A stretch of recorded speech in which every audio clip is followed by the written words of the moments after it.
So you've used this phrase repeatedly that we're not going to sacrifice our state's values. You know, we have several instances in this state. I see the chief of the patrol behind you.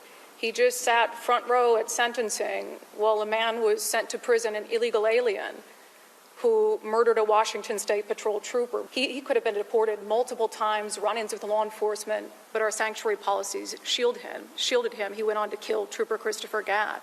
How is that in line with our state's values? Yeah, our job is to make sure we're adopting laws that make the appropriate balance.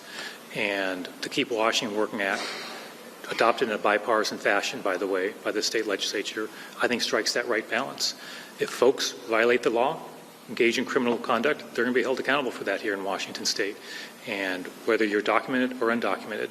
So I think those are consistent with the values of the Keep Washington Working Act, and we'll continue doing that. A follow-up to the question I asked earlier, and you made the point, if somebody breaks the law, it doesn't matter if they're here illegally or they're citizens, we're going to arrest them, as was the case with the man who killed Trooper Gadd.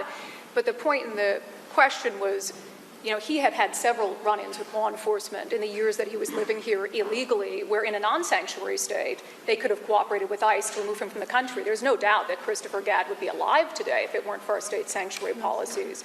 We also had the convicted child rapist who was just released from prison in Spokane out onto the streets, so ICE had to go track him down in the community rather than having an orderly and more safe transfer.